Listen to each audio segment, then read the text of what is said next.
Welcome back inside of the Dynasty Draft Room. This is the draft seminar, and class is officially in session. Today we're going to be talking about Eno Benjamin, the running back out of Arizona. John, a high upside fantasy football rookie, but he does not come without his risk. So without further ado, let's go ahead and jump right into Eno Benjamin. So if we had been recording a podcast a year ago on Eno Benjamin, I would have waxed poetically, Matt.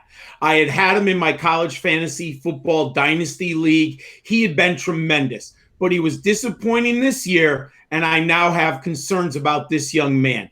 But hey, in high school, he was named Texas AP Class 5A All-State First Team and Offensive Player of the Year. He was a top-level prospect coming into college football.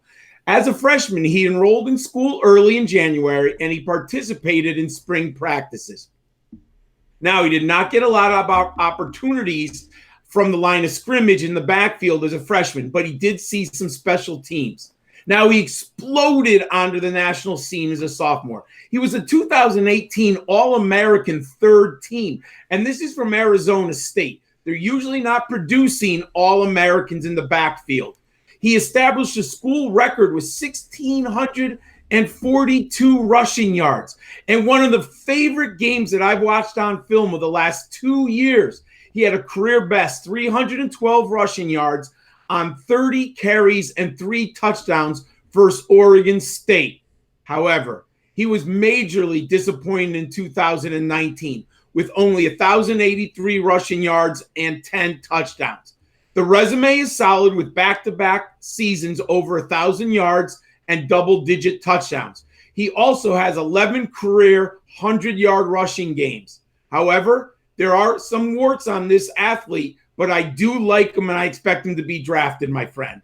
I agree, John. He's certainly somebody who is going to be drafted probably in the middle of your rookie drafts this season, and he is definitely going to be he's going to find a spot and a home on an NFL roster going into the draft. So let's dig a little bit more into his metrics, John, and see if he hits those critical benchmarks you look for when looking for a successful rusher at the NFL level.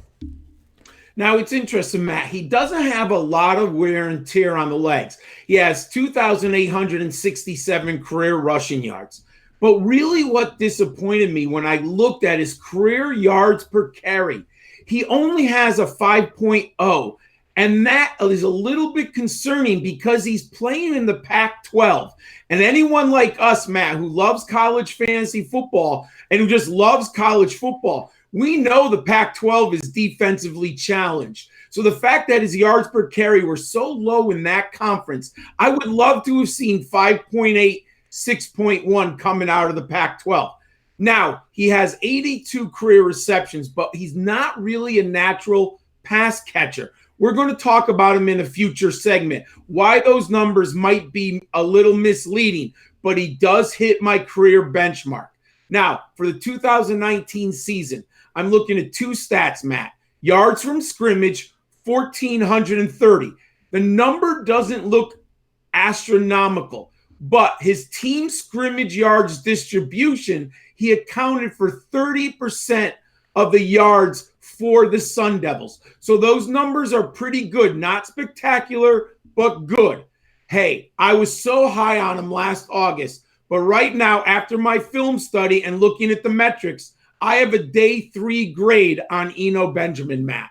All right, John, before we jump into the film breakdown of Eno Benjamin, I want to remind everybody that the 2020 Fantasy Football Rookie Guide from Dynasty Draft Room is officially available for pre-sale. 91 player profiles. Each player included a full profile of their college stats, analysis, summary, and a grade with notes for 10 different traits.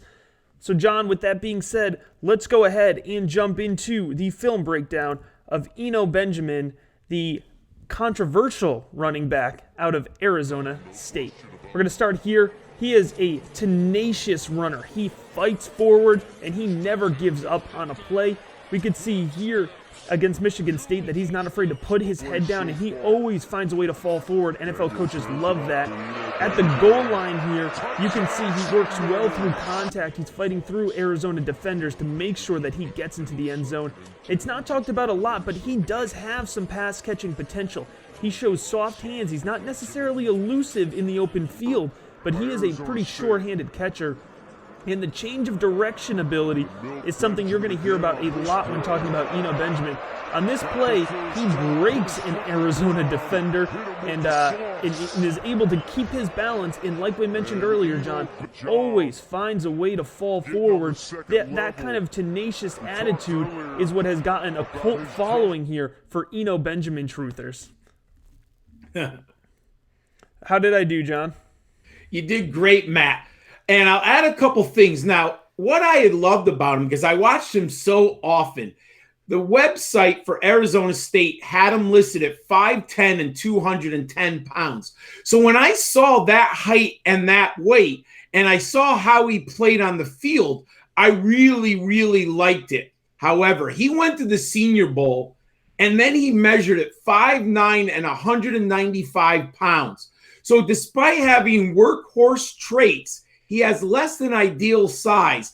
And I wonder, even though he runs determined and angry, like you had mentioned, is he going to be able to hold that at that light of weight at the NFL level? Now, you're right. He accelerates through the hole with burst. He has excellent vision, quick feet, and he rapidly changes direction. He is shifty and elusive. He's low to the ground with stupendous lower body strength. And when I watch him at times, he employs this very good jump spin move and a jump cut where you just really enjoy watching him run the football. However, I'm concerned that he lacks elite athleticism and or speed. We're going to need to see his times at the combine. That's going to play a very important part in this process. He's a liability as a pass blocker. And what I am concerned about, you're right, he has a lot of catches on the resume career-wise, but I don't think he's natural soft hands catcher. He can do it, but I don't think he's elite. He's not in that Tyreek Cohen, Duke Johnson level pass catcher, my friend. Here at the Dynasty Draft Room, we have Eno Benjamin graded out at a 78.9. That is an average grade by 3 different analysts watching between 3 and 5 games of Eno Benjamin each. That puts him at a projection of rotational player in our book. And John, I think that perfectly aligns with everything that we have talked about tonight. Make sure to go ahead and subscribe if you have not already to Dynasty Draft Room. In addition to this podcast, you get an NFL draft and a Dynasty Fantasy Football episode every single week. And if you're listening to the audio version, you can also check us out on YouTube, where you can see the full film breakdown along with me and John's pretty faces here. John is on Twitter at GridironSCHOL91, and you can check out his full 2020 rookie profiles on footballdiehards.com. I'm at the FF_educator. And one more time, a reminder that the 2020 Fantasy Football Rookie Guide with 91 full player profiles is now available for pre-order at the cost of less than 2 cups of coffee. And you can get 10% off now with the promo code DRAFT. John, class is over. Pencils down.